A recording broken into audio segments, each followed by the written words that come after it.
Hey everybody, and welcome to Adobe APAC Live. I'm here with Demas, Rusli. How are you? I'm good, thank you. How are you? I'm really good.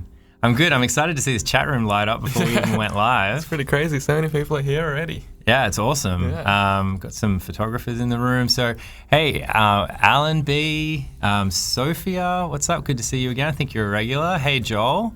Alan's just jumped in with a comment right at the beginning. Loves your work. Yeah, thank you so much. Thank you. It's pretty cool. Natasha, Benjamin. Well, Is that our mate Ben? That's Ben. That's Ichban. In Shanghai. I don't know why he's not exploring Shanghai right now, but thank you for joining in. Simon's on a train in Japan. This is awesome. That's awesome. Yeah, where are you guys from? You probably have better internet than I do at home. It's Pat.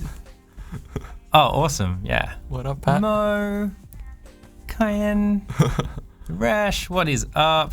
Wellington, New Zealand. Festus, welcome back. It's so good to see you. So many people here. Awesome. You guys are legends. So it's great to see you here. We're super excited. If you're wondering what we're talking about with the chat room, you can jump into the chat room by signing in with your Adobe ID. So it's your Creative Cloud ID. Jump in there and ask your questions. I got a feeling there's going to be a lot of questions as we go through today's I think so. tutorials with Demas. As you guys say hi in there, how about, I think everyone knows who you are, but why don't you tell some people that might not be super familiar with your work, who you are and what you do? So my name is Demas Rusli, and I am an architect and a photographer based in Sydney, Australia. I guess most of the people probably know me through Instagram, and I guess everyone here probably found this live stream through Instagram as well. Magic of the Instagram story. Yeah. So hi everyone, and good to be here. Good to be here today. Yeah, nice, excellent. And so you work kind of semi-full-time as an architect, and then photography has kind of been this hobby. Yeah. But slowly, I mean, maybe it's not slow, but photography is becoming more and more and more part of your world. For sure. So I worked in my architecture office for about 4 years, and maybe the last 6 months I've become part-time, and just tried to focus a little more on photography and try to be able to do certain jobs that I wasn't able to do if I was working full-time. Yeah. So I've kind of have this pretty cool deal in my office where if a photography job comes up, I can sort of take it, and that's why it's sort of like a part-time deal, but not really a part-time thing. And so if I'm in Sydney, I would work in an architecture office, but this year's been pretty busy so far. Yeah. You were saying you've traveled a bit.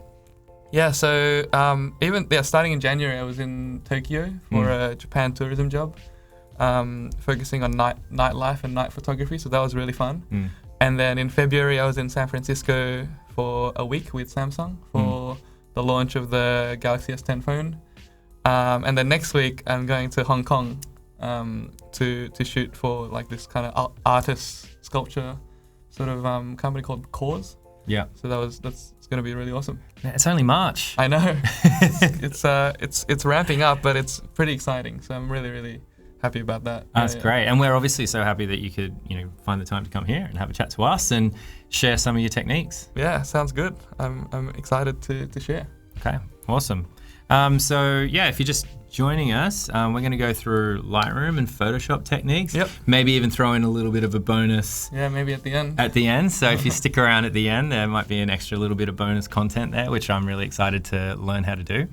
Why don't we get stuck into it? Yeah, for sure. Today, the aim is to create something like this, which is amazing. Something I created. I posted a few weeks ago on my Instagram account. I love to play around with my photography and get really creative, and so I guess this is like, super out there, super surreal. Yeah. Upside down city with a right side up person. Yeah. So it's like a right side up guy. Yeah. Nice. So it's like a city falling down on falling down on the person, and it sort of gives it like Inception, Doctor Strange sort of vibe. Full Inception vibes.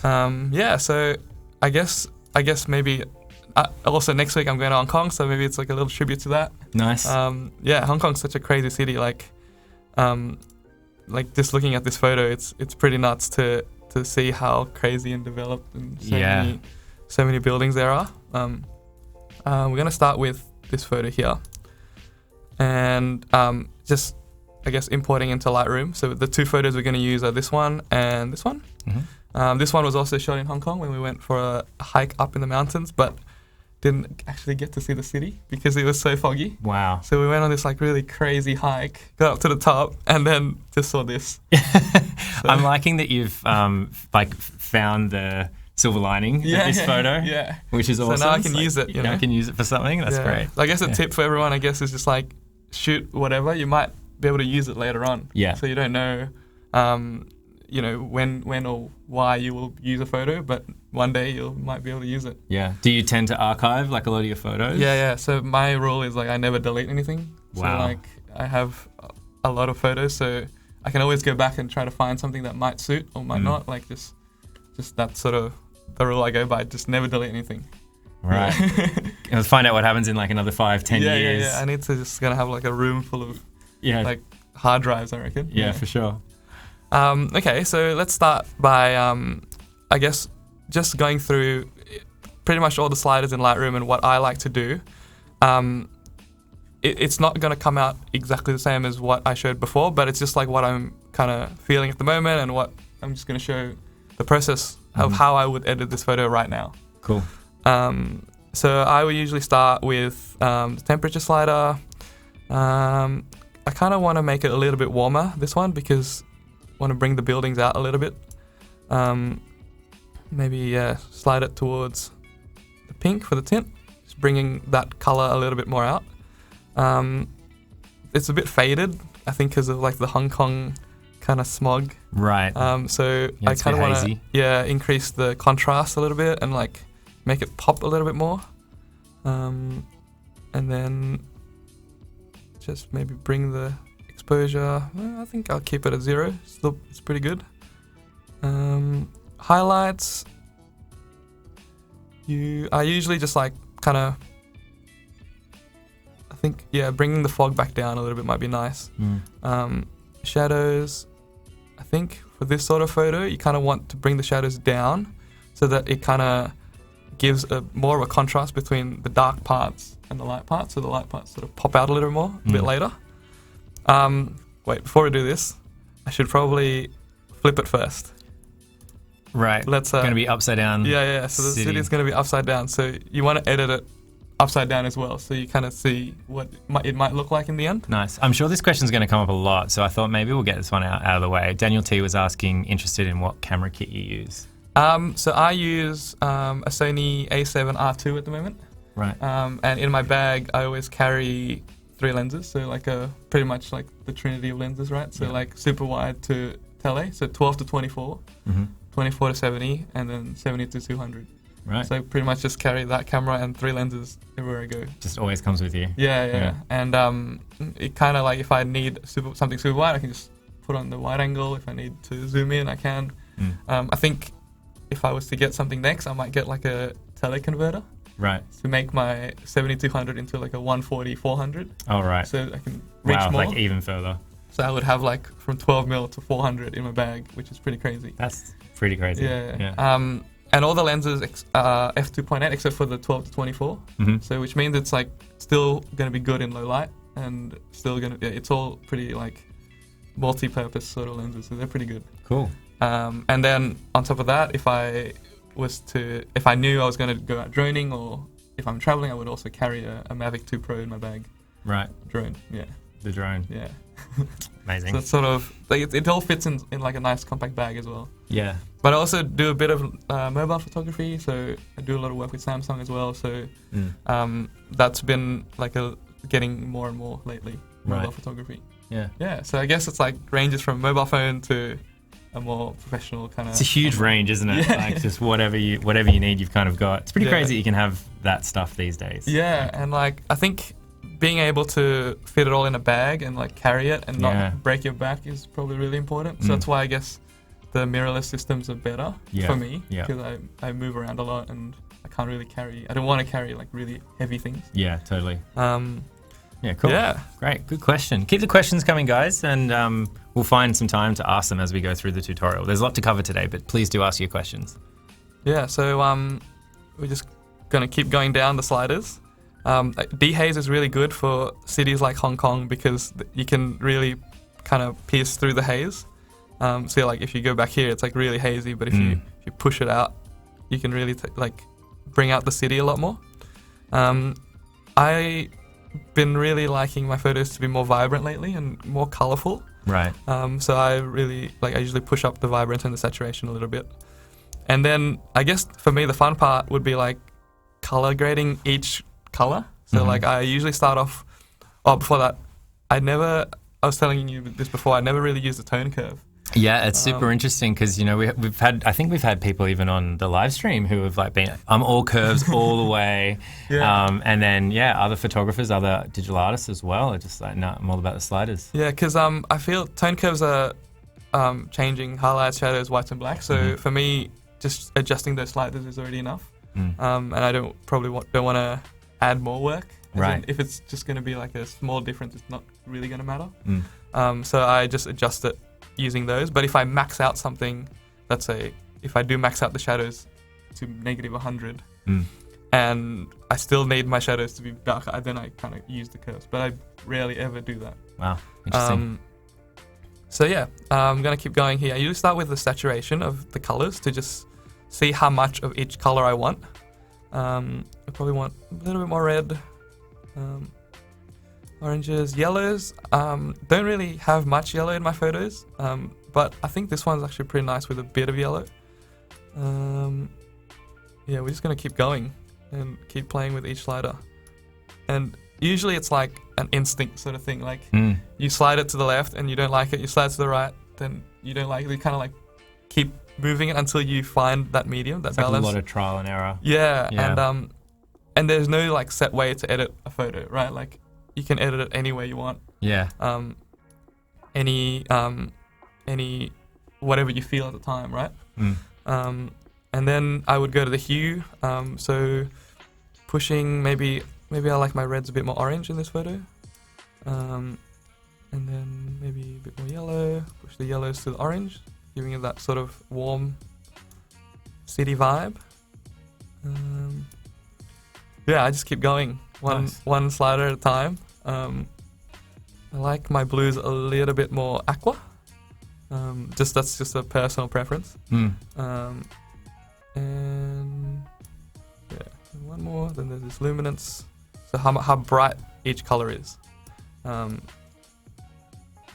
yeah, I like the oranges a bit bright. Maybe something like that. You just keep going one slider at a time. One slider at a time. Yeah. Very cool. Kin asks, is it Kin? That's such a cool name. Yeah. How much does your bag weigh, that bag you're talking about? So if I'm at an airport, you know how like 7 kilos is usually the limit. Yeah. So it's obviously over that, but in my bag is like if I'm traveling, there's a laptop as well and like mouse and charger and all that kind of stuff. So that usually goes up to like 10 or 11 kilos. But if I'm without the laptop, it could be I reckon like 8, right, 9, about that. Yeah, enough to be able to hike. Yeah, in Hong Kong. Yeah, exactly. Get around enough. Yeah, and as long as like you can walk around the city or like a full day of walking without getting like dead, then like I think it should be okay. And you don't want it to be so heavy that it's going to stop you from doing it the next day or something. Exactly. Like, I'm just not going to go anymore because then you don't get the shot. Right? Exactly. And then I think also like comfortable shoes also like and wearing the right gear for where you are, like if you're jacket or whatever, like it's really important to have that sort of stuff if you're traveling. Yeah, nice. Lee was asking, how does Lucy, your wife, think about your passion for photography? It's really awesome. She's very supportive. And I mean, she doesn't like. I really wish she could travel as much, like with me, as much as possible. Right. But I mean, she works as well. Yeah. And so sometimes it's hard. You know, I'm away a week here and there. But I mean, you work through it, and she's very supportive. And we call every day and we chat, so it's still good. Like nice. Yeah. It's been good. Yeah. I don't have any complaints. It's been good. Nice. Very good. Sharpening. I like my images a bit sharper. So you can see here in this thing, like if you over sharpen, it kind of gets a little bit fuzzy. So you don't really want to over sharpen either. Yeah. Then I kind of add a little bit of masking as well, so that it kind of softens the sharpening, which is And then I also always add a bit of noise reduction, maybe just like 5, just to give it a little bit more smoothness on my images.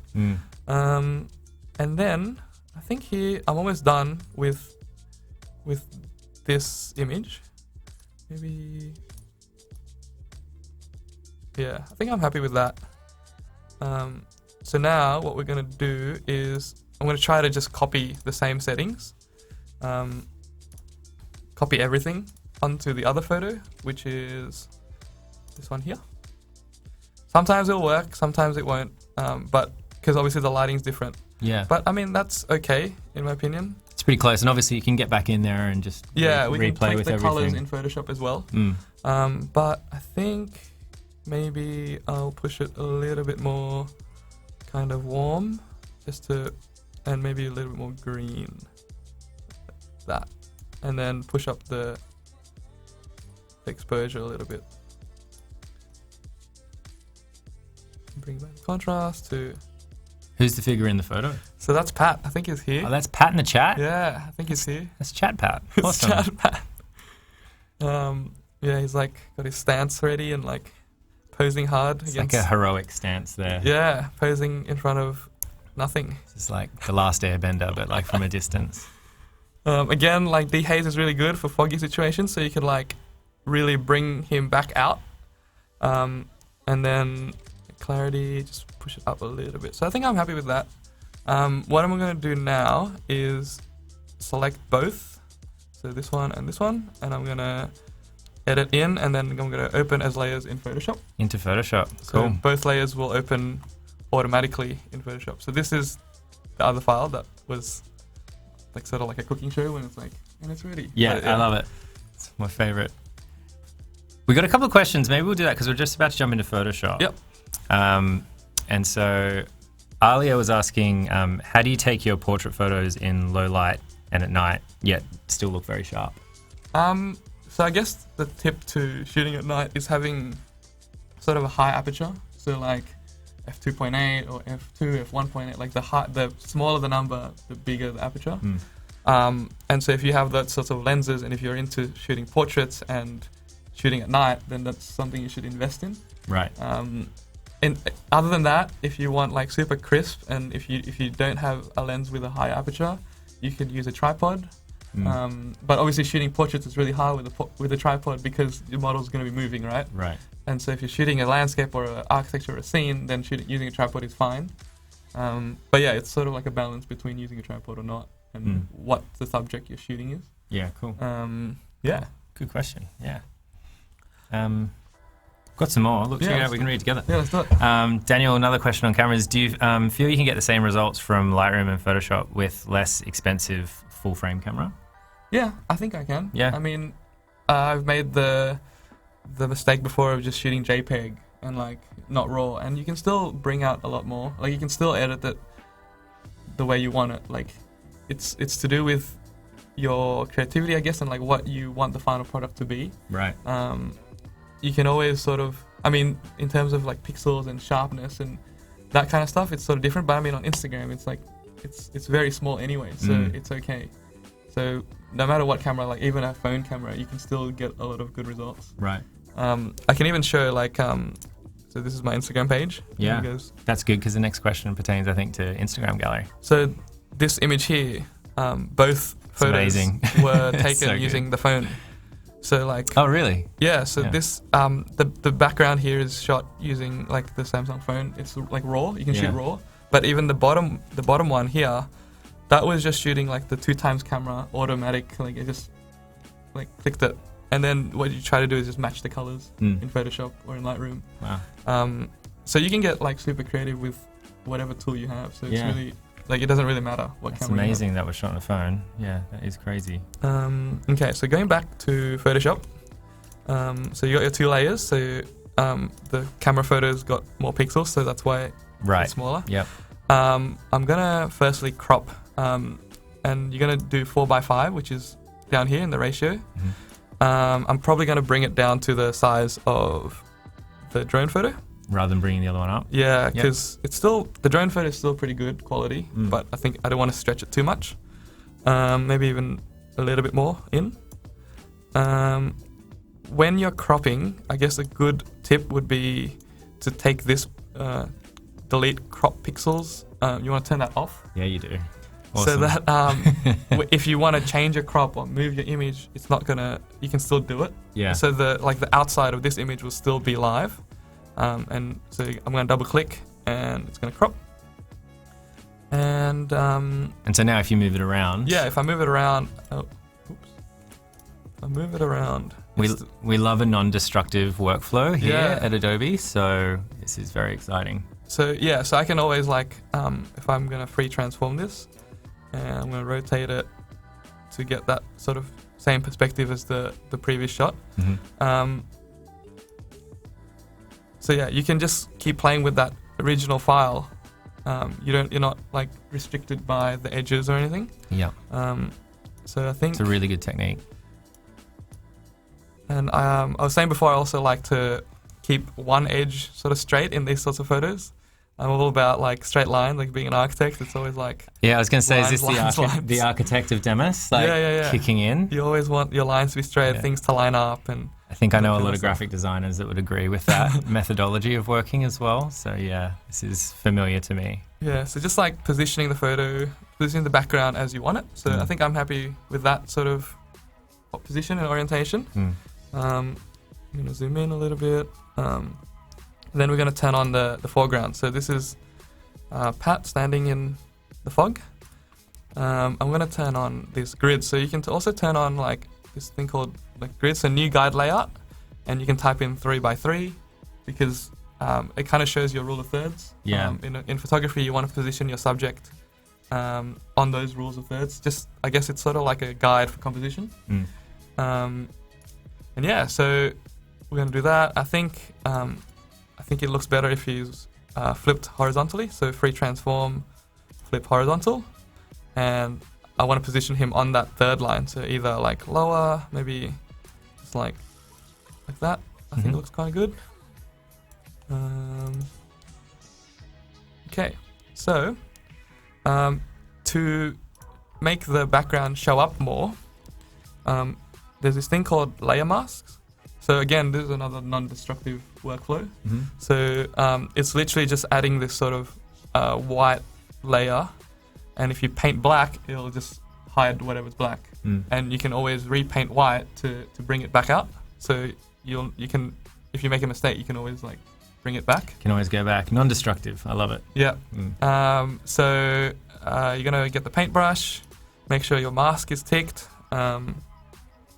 Maybe even make it a bit bigger for now because you're just gonna rub out that whole top part. And then we're just gonna rub out and try to bring that city back. Instant city. Yeah. I guess also because the photo is like both a little bit foggy and hazy, you kind of be a little bit free with this, so like nothing too precise.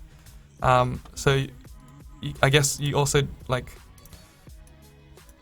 even if you do delete, like rub out Pat a little bit, you can bring him back later by moving him to another layer. It's always good to know that Pat can come back. Yeah, for sure. So yeah, you can just like play with the size of your brush by right-clicking and then changing the size to get like more of what you want as well. And then making it bigger, you get like a more faded look on the edges. So like if you make it like super big like that, it kind of like erases and it brings back more on the edges. So that's pretty cool. So something like that, I think would work. Maybe like it's all about like your taste as well, right? Like what you want and how you like it. You can also, for me, I think the ground here is a little bit faded and too green. So you can also play with the color of it. So you can change the color balance. So I'll probably want to make it a little bit more blue to match the background, and maybe green a little bit, make it more red. I think that matches a bit better, and also levels as well. So like the brightness and darkness, the whites and the black. So you want to probably make the whites a little bit more to bring them like brighter. and then you can tweak. Just like, I guess, just like experiment and play with all the sliders. Yeah. Is sort of the tip that I would always have. But like, as long as you know what tool to use, you're gonna be okay. Yeah, right? totally. Like I said before, Pat's a bit faded here. So what I'm gonna do now is I'm gonna select him using just the polygonal lasso tool and bring him back out. So he'll be his own layer. Mm-hmm. So you can just like literally try to click around him. I mean, you don't have to be as precise. Like, you can just be like quite quick about it, because one, it's quite small. On Instagram, it's going to be quite small, and then two, I'm going to blur out the edges as well later. So it's going to blend in better. So I'm just going to roughly select Pat here. So while you're cutting out Pat, we had two questions that are kind of similar. So just about being consistent in the color across your gallery. Yep. So like across your Instagram feed is basically the question. Like how do you do that when the photos can be so different? I think I don't really think about consistency. Really? I just edit it the way I want, and it kind of comes out consistent because it's what I'm thinking. Like, so yeah, I mean, a lot of people ask, like, how do you keep it consistent? How do you keep your blues all the same? For me, it's like I don't really think about that. And yeah. So like the final result always ends up being similar, but it's because it's what I'm thinking and what I'm feeling at the moment. So I think if you probably like go through my feed from like way back till now, you can kind of see the change. Might have changed over time. That was my next question. Yeah. Awesome. And it's fine if your style changes over time. Like, it's just who you are, and you want to show that. Like, you want to show what stage you are at the moment, what level you are at your editing, and like that's sort of the aim, right? Like, if you're still a beginner, you might try to like get influence from other people. Definitely. Yeah. But at the end of that, you probably end up thinking, oh, that person's blues are nice, but I don't really like this other thing. So you develop your own style. Yeah. So I guess just like experimenting, and like the more you do it, the more you learn how to edit and develop your own sort of colors and scheme and style. So yeah, it's just like it takes time and just practice, I guess. Like you will end up realizing what you like and what you don't. Right. Yeah. Did you realize that you had that kind of style, or did it take some other people to tell you? So we've had some illustrators. I think Jeremy Law was on here, and he didn't so much realize he had a style until other people said, "Wow, you definitely have a style." Exactly. But he was a bit too close to his own work. Yeah, I think for sure. Like, I mean, people say I do have a certain style and stuff, but I guess I do, right? Right. But back in the day, I was editing more like less saturated stuff, so like more whites, like super white stuff, super black stuff. But now I'm trying to explore with color a little bit more.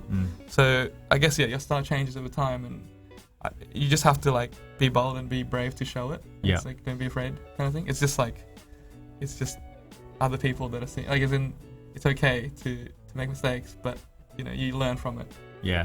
That's great. That's good advice. So I've got Pat selected here.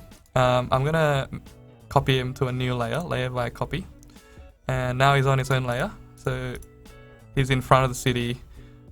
What I might do is make him a little bit more darker, so he pops out a little bit more out of the city. So you can see there, it's going a bit darker. Like that. And then, like I said before, I'm going to blur out the edges because it's sort of a little bit harsh. So we want to use like a really small brush with zero hardness and just sort of like brush him in, like, so it kind of blends in a little bit more with the background, so it's not as harsh. And then obviously the feet look weird because I've just like roughly cut it.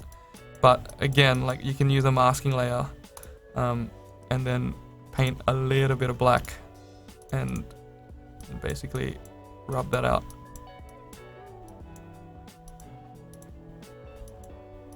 Like that. It kind of blends in quite well. Nice. So Pat's standing out a little bit more, but I think it's a bit too much now. So maybe I'll just push him back a little bit more into the background, maybe making him a little bit more white. So I'm just kind of reversing a little bit. Or maybe I'll even change the color. It's a bit orange. been in the sun too long. Popping out. Yeah. So hue saturation. I'm gonna desaturate him a little bit, and then maybe change his hue just a little bit to make him match with the background. Maybe increase his lightness as well. Yeah, I think that's looking quite good. Relating to the polygon lasso, Pat was asking any advantages of using the polygon lasso versus the pen tool. So the pen tool is actually really hard to get used to. Right. Polygonal, I feel like for a beginner it's much easier, but if you can master the pen tool, it's actually a lot better because like when you're cutting out curves and it's much more precise. So yeah, like I'm not a master of the pen tool myself because I just like I kind of just do a quick rough cut and like that's sort of my usual style. But then like if I was to like cut like all these little branches and stuff, then this is gonna be really hard. Seems like it's gonna take a long time. Yeah, so if I was to do that, I would use the magic wand, for example, and like maybe even change the tolerance. Like you select like see how that's like trying to select all the branches. Yeah. So just keep clicking and like you refine from what you've clicked. But yeah, so I guess the beauty of this edit is that you don't have to do that preciseness. Absolutely. Yeah. And you can like, you know, that fog can kind of blend in with the person and blend in with the city in the back. I guess one more step is to maybe add your own little fog layers to just give it a little bit more depth in the photo. Right. So I use like sort of stock images. So I've got like these 3 sort of fog templates that I just found off Google Images. You can just like drag and drop it in. So for example, like I'll just use fog 3 for now. Drop it into the file. I'm gonna put him over Pat, so the layer above. And to get rid of the black, I usually use either lighten or screen, but I think for fog, it's better for screen. And yeah, you can add your own fog. You can also make it bigger, make it smaller. Something like that. And then, obviously that's too much, so I'm gonna decrease the opacity to maybe about 20%. So you could, it's very subtle, but you could see like that more pop on the left side. Yeah. And then there's also obviously hard edges, so if you turn it all off, you can see that hard edge at the top. Yeah. So again, you're gonna use a masking layer and paint it black to just get rid of this hard edge, using the hardness 0. Too much, maybe something like that, and just like rub out that edge. Nice. And then if you bring it back, I mean, it wasn't even visible to begin with, but it's just to tidy it up. Nice. Yeah, so I might do that, and then maybe add one more of those fog layer. So I'll try fog 2. Maybe this time I'll put it behind Pat. And again, I'm gonna go screen.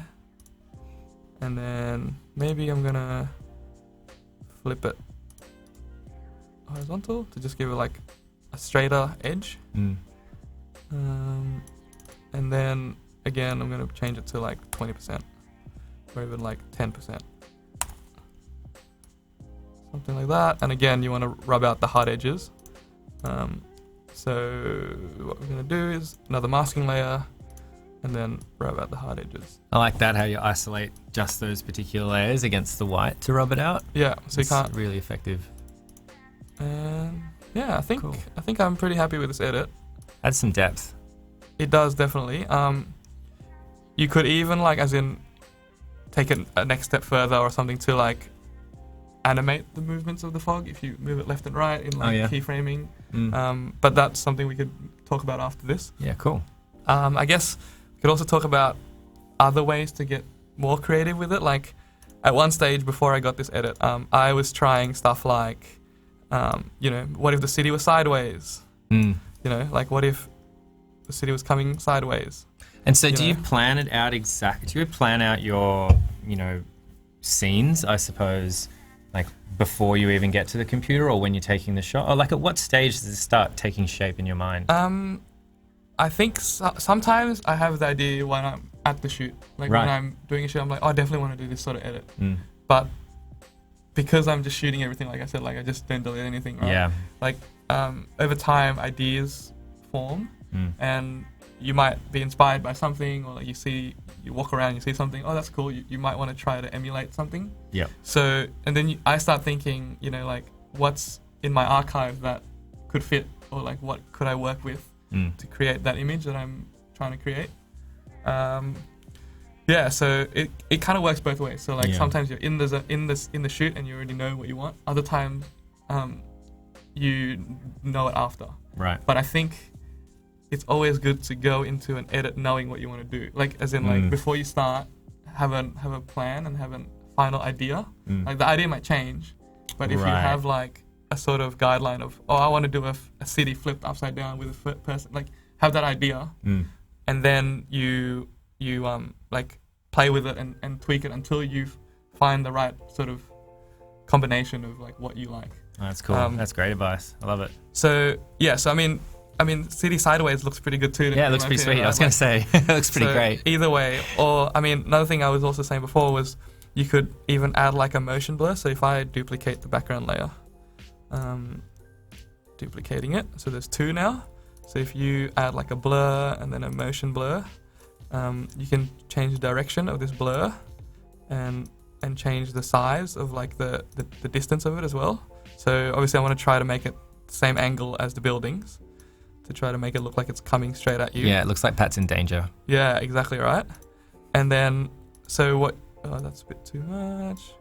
So let's say that, right? And then you can get a masking layer and you can erase like the front bit.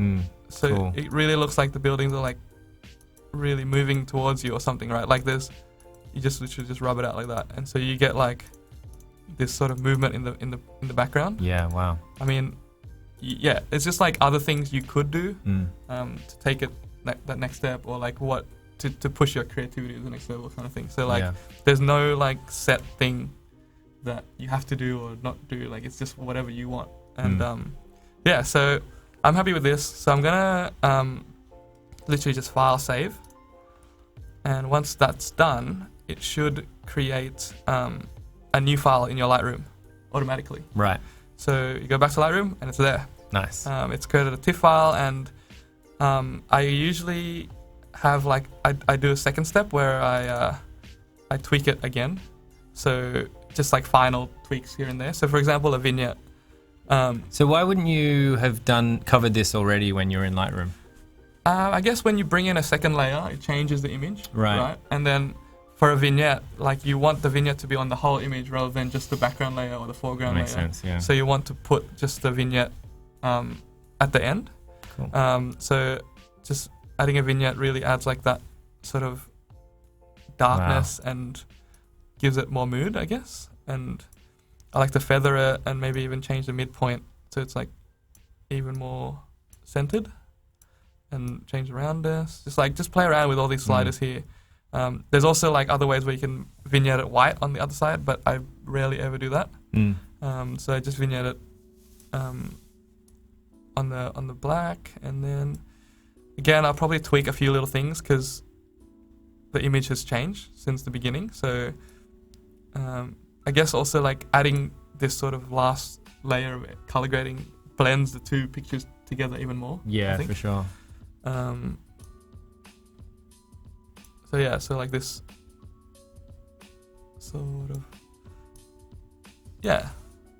again, like colors, it's completely up to you, like what you prefer and what you like to edit, and what sort of colors, or like if you're into reds or whatever, like you could even push this red. If you're into yellows, you can, it's completely free.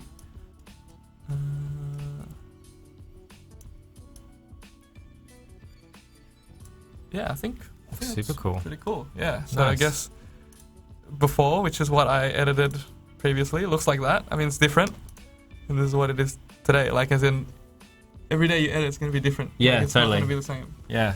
But it's okay, right? Like, the result is quite similar. It's different, but it looks great. Oh, that's amazing. So there were a lot of questions that came through there that maybe we'll take 5 minutes and see if we can get to some of them. Let's do it. That I thought were great. So there's some awesome questions, guys. So thank you so much. So Alan B was asking thoughts on JPEG versus RAW, and I think you said you always shoot in RAW. I shoot in RAW because, I mean, the file size of JPEG is obviously much smaller, and you probably can fit a lot more in your SD cards. Yeah. But when it comes to the edit, it gives you so much more flexibility if it's RAW.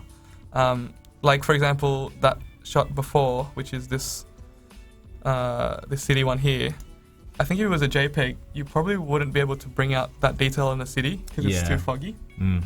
You might bring out a little bit, but it's going to crush the file like a little bit and make it like more grainy than it needs to be. Yeah. Whereas in a RAW file, there's so much more like flexibility in saving a photo. So like if you overexpose, you can always bring it back, and like there's more room for error when you're shooting. Right. But yeah, I guess that's the flexibility with RAW. Yeah. Cool. Very good. Win was asking, how often do you go out to shoot? There's 3 questions in here, so I'm just going to pick the first one, Win, because we've got a lot to go through.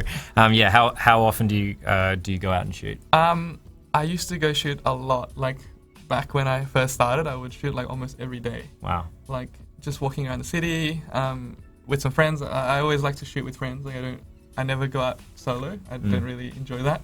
I always like to have people in my photos. So with a friend, you can always be like, hey, can you just stand there? And you can also chat about stuff like, I don't know, like, oh, what do you think of this shot? Like you always can help you learn each other from each out. other, right? Yeah, so I'd never really go shooting solo, but back in the day, I was shooting a lot all over Sydney, and then posting constantly every day, 7 days a week. Wow. But lately, I think I've shot Sydney so much that like, I also been traveling quite a bit, so I still have like a bunch of archive shots. Like when I'm traveling, I'm shooting every day. Yeah. But when I'm back in Sydney, I just try to like come up with edits pretty much. So I would like pick a photo and like focus on that for a night and then post it the next day. So my aim is to just try to edit one photo a night. Yeah. I never like and if it's like if I've got a job on where I need to produce a lot more, then obviously that would push myself a little bit more. But I would edit one photo and then just like relax and just chill and like have some me time. Yeah. It's important. Hang out with your wife. Exactly. Obviously. Ben was asking, do you ever shoot street photography, and what is your favorite street photography accounts to follow? I think this is a loaded question. Yeah, is this like a shout out? Well, he runs a page called Street Classics, which is a street photography feature account. Okay. So I'm going to say Street Classics. Okay, Street Classics, there you go. But for me,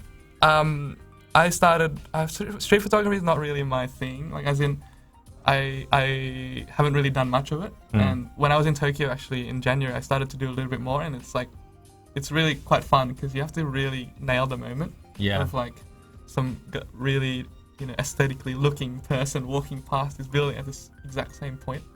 Like it's really hard, but I mean when you nail the shot, right? Right. So you can see on my account there's a few street photos like that I took from from Tokyo, which is great.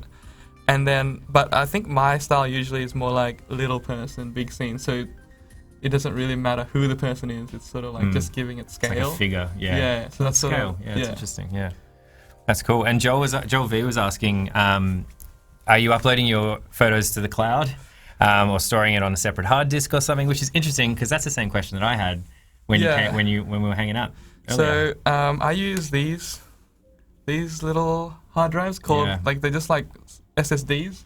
This is the T5 from Samsung, and I have like 3 of them in my bag. So they're super light, super small. So I use that when I'm traveling. Yeah. But when I'm back home, I just copy all the images that I've taken into another hard drive. So like the final edits as well, I copy them. So I always have a backup of them. Yeah. Also the final edits, I usually like when I about to export this and chuck it on Instagram, the automatic export. So if I go like export with previous, it's links to a Dropbox folder. Right. So it goes straight to my Dropbox account and it goes straight to my phone. That's a neat trick. Yeah. So cool. So if I'm gonna do export, like normal export settings, so it goes to a folder, Rusli Dropbox, and then future Instagram. Future Instagram. Nice. So I just put it in there, and then I just keep everything at like the highest res possible. Nice. Like 100%. And resolution, it doesn't really matter, right? As in, like, it's just like 100% JPEG, pretty much. Awesome. And whatever file size it is, still going to get compressed by Instagram, but it's still, like, I just try to give it the maximum that I can. It's a good little workflow thing because I always find it quite. I always seem to do it somehow different on my phone. I'm like emailing myself photos to use on. Dropbox is really good actually. Yeah. You just once I click export with previous, it just goes in that folder, and then depending on the speed of your internet, we'll just go straight. Pretty much there. Yeah. Yeah, I might have to try that little workflow out. That's pretty cool. We'll do one or two more, and then we'll continue on because we've got some pretty cool bonus stuff to show you guys as well.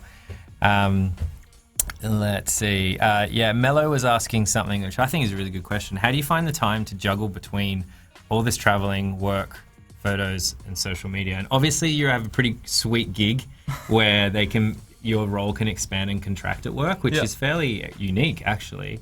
But how do you manage it all, even with your own headspace? I think let's just step through a day, day-wise. Day in the life of Demas. I usually go into work quite late because I'm sleeping late at night. Right. So, but I make up the time in the afternoon, so I stay back a bit later as well. So I would be at work maybe 10:30 to about 6:30ish, 7ish. Yeah. So I'll be working. Wow. But sometimes when the computer program at work is loading, I would sometimes answer some quick photography emails. Right. So just try to double task. What is it called? What is it called? Like double dipping? No, it's I don't know, multitasking. Right? Multitasking. Yeah. Okay, cool. So you're just being efficient. You're finding efficiencies. So when you're rendering out something, you can do something else, right? The computer at work, ArchiCAD, the program usually spins quite a lot sometimes, depending on the file. So if I'm spinning, I would just quickly answer a few emails here and there, and then I would go home, have dinner, spend time with my wife, and just maybe I don't know, watch a few Netflix shows or whatever, watch a movie, and then she would usually sleep maybe 11 or 12 midnight, and then I would continue on and edit till about 2. Wow. So I spend that time to create something for the next day and make a post, make a story, a little video that we might show after this, and also write a caption as well. So I spend that time, try to be as efficient as possible to do that. But also now I only post 5 times a week, or 4 or 5 times a week. So I have that 2-day buffer. Yeah. So if I'm feeling inspired that day, I would edit something. If not, I would just not do anything. So having that sort of buffer and letting yourself rest is also good. It's all important to take a break. Yes. Sometimes. Yeah, for sure. Okay, great. Well, hey, how about we get on to this kind of extra bonus thing, and then keep the questions coming. We'll try to get to as many as we can, but we might get through this part. Yep. And then we'll jump at the end and we'll answer the questions that we can. Yeah. So as you guys all probably know, I do those sort of animated videos. Super awesome. That pair up with a post on my story. So in this case, I can use the layers that I've created from Photoshop. So for example, I can just turn off the background layer and just have sort of this guy in front of a transparent background. So what I can do is I can export this as a PNG. Maybe I'll just turn off all the fog layers as well, just in case they don't come out properly. But you can export them individually as well, and sort of apply the same blending layers in Premiere as in Photoshop. So for example, this is on screen blending layer, right? So you can do the same. So if I was to do it, I would make it opacity 100, bring that like that again. Oh, right, and then you would export just that, and then bring it into Premiere, and then make it screen opacity 10% again. You can change, you can mimic what you've done in Photoshop in Premiere. Cool. So I think I'm just going to bring in the pat layer, which is this. So I'm going to file, export as, and we're going to say export as a PNG. So make sure it's PNG here, image size is fine, and then export all, and pick a location to save it at. So I'm just going to call this pat. So it's now saving that as a PNG with a transparent background. Nice. And then now we're going to do the same thing, but with just the background. So just that. I'm going to go export as, but this could be a PNG or a JPEG because there's no transparency. So it could be either. So I might just do JPEG. Export, and then I'm going to call this background.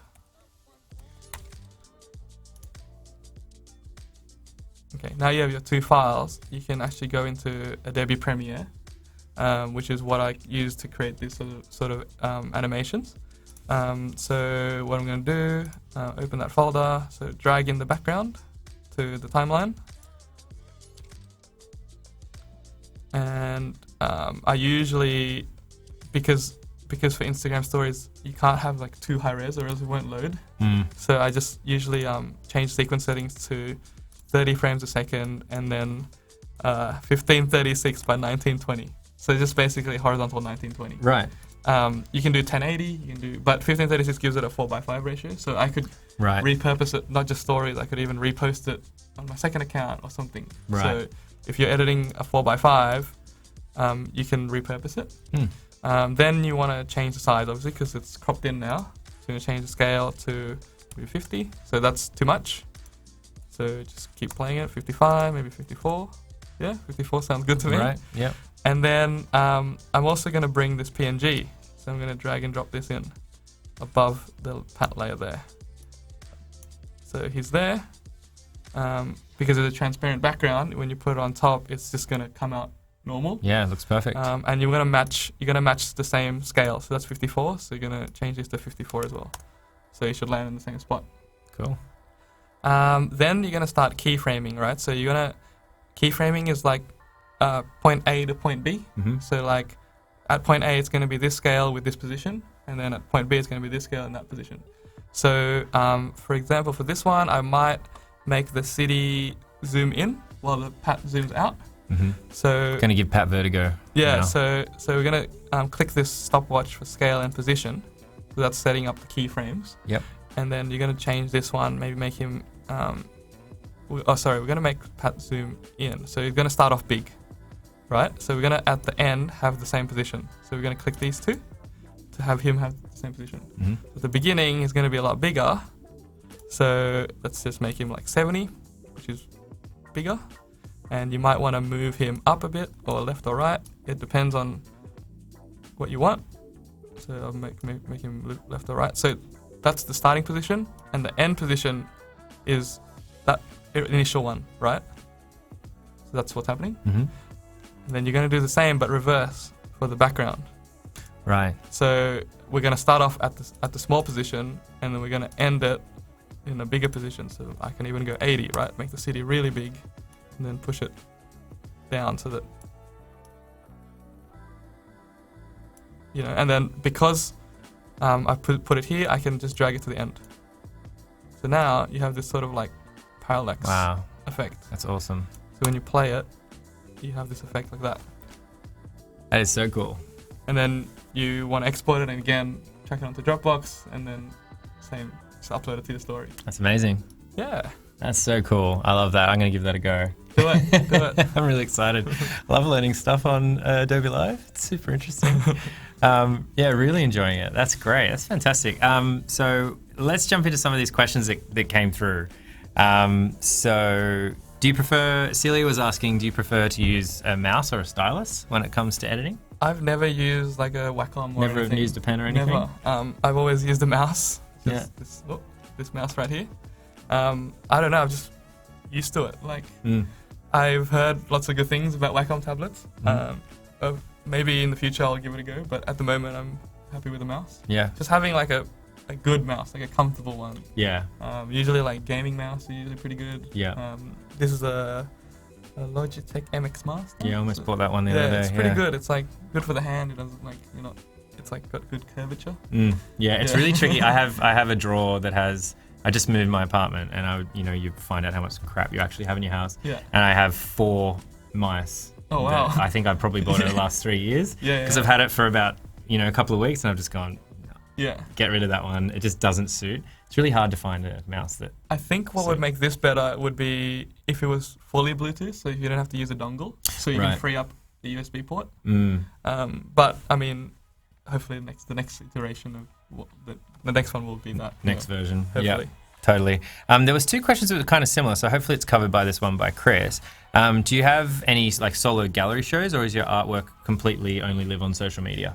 At the moment, no. I don't have any solo gallery shows. I do sell prints on my website if anyone wants to go there and have a look. It's a good shout out. Yeah. Like but other than that, it's just Instagram and if there's any opportunity to present my work or like to put up in a gallery, then obviously I would have to discuss it with the gallery and we'll work something out. Yeah. But so Do you far, have interest in that? Yeah, I think so. I think Yeah. having a gallery space would be really cool. But yeah, I mean, I just take it one opportunity at a time and see what happens, right? If it can happen, then great. Yeah. If Cool. not, then I just keep doing what I'm doing Keep and try doing to your push it. thing. Yeah. You got a lot on your plate, right? I do. I mean, if I wasn't working as an architect, I would try. I keep saying this, but now it's live, so I would try and make like more YouTube videos and try to make tutorials like this. Right. We'll hold you to this. Yeah, it's scary. But like, I mean, I really want to, but it's just like time sometimes is not on my side. So I've been trying to find a way to make time, but we'll see what happens. Absolutely. Yeah, cool. We'll be keeping an eye on that. Lee was asking, Demas, do you think posting daily in order to get a bigger audience, and do you have any advice on bigger reach on Instagram? There's a couple of Instagram questions in there, of course, because obviously you've had a lot of success, like in terms of followers there. Yeah. So I guess, that and also just general advice. I think posting daily is great. But at the same time, you got to keep your quality up. Like, as in, if you're going to post 7 okay shots and 5 awesome shots, I'd rather you post 5 awesome shots. Because like the more creative you are, the more different things you post, and the more you challenge like the normal stuff on Instagram, I think the more you'll grow and the more you get noticed. So you got to like, have that sort of balance between, what you have to really push your creativity. I think that's sort of the way you need to go. You have to be also, I mean, it's a social media platform, so you should answer like all your comments. Yeah. You should, reply back to some DMs if they're really good questions. Comment on other people's photos that you like. Just like be genuine. Yeah. And don't copy and paste like love this like 60 times. Like just. Right. Just the heart emoji. Just on everything. Yeah. Just like if you like something, say why you like it, and like really have a conversation with the person, and because the person will probably comment back and like have a conversation back with you, and like it builds a relationship. And so if you can get a relationship with your audience, then it's best. Like it's the best thing to do, I think. Oh, that's great. Yeah, it's really good. Someone was asking what laptop you're using. So this is a Dell XPS 15. Don't think it's the latest model. I think I've had it for like 2-3 years now. It's still pretty good. It's got a good graphics card and runs Photoshop and Lightroom pretty well. But yeah, as in like, if you just like don't store anything on it, I think it's fine. Like just store everything on external hard drives. And, right. This connects via USB-C, so it's like faster. Fast. Yeah, so it's good. Oh, that's cool. And who do you get inspiration from as a photographer and designer? That was a question from Mo. I think just like, I mean, I don't know. Like inspiration comes from everywhere. I mean, Instagram, I'm on it a lot, so I guess I get inspired by people I follow on Instagram. But at the same time, like, I don't want to copy them. So like, you get inspired, but you also try to like take it one step further, or like try to change something from what someone else has done. So even like just walking down the street, sometimes you might see like a billboard or someone wearing cool clothes. Like you might inspire you some way or another. Right. So like, so it's not just photography. It's like movies and I don't know, just like random TV shows. Like they inspire me a lot as well. Like I got to say, are you inspired by Wes Anderson at all? Not really, actually. Not really? Because a lot of your work has this beautiful symmetry to it. Right. I think that's sort of the architecture background. That's the architecture background, yeah. Like symmetry, like leading lines and stuff. Like that's all. I think that comes from architecture. And like having people in photos is also from architecture. Like because when we do renders for uni and for work, they always say have a person to little shadow people. Yeah, to show like how big the place is. Like what's your design? Like if the person's tiny, then your design's obviously way too big. So you gotta like play with that. Yeah, cool. Yeah. Cool. Maybe one more question from Tien. Do you ever get creative block? And if so, how do you work around that? I do, but like I said before, like if I don't make something for 1 or 2 days, I always like have the urge to. Right. So like naturally it just comes up. So if so that 1 or 2 day break that I have, I just like relax, chill, and then in that time, I start thinking about different things and like, oh my god, I have this photo, I could edit this, and then I get really inspired for the rest of the week. Right. So having that 2-day break is really good for me, actually. Another thing to do, obviously, is to like explore new places. So like, if you can travel, then that's amazing, because then you're motivated to go out and shoot and explore and find new things. If you're in your own city, try to like, even if you go to the same places, try to look for other unique perspectives. So like, I mean, example-wise, the Opera House has been shot like millions of times. So you want to try to get like different angles. You want to go like in a back alleyway and try to find like a frame for it or something. Like Right. you want to explore that side of things. So it's just not like the stock standard photo. So just try to find new angles of the same thing. Could also work for creative block. It's great advice. Yeah. Okay. Well, I think maybe we'll finish up. Where we have last question from Lee. It's very specific, but hey, you know what, Lee? We'll help you out. Lee was asking, do you recommend a full frame setup from a micro 4 and 3, or stick with a high quality lens for the crop sensor? I mean, full frame is always better because it's going to give you more. Yeah. But what's the question? Do you recommend a full frame setup from a quality lens?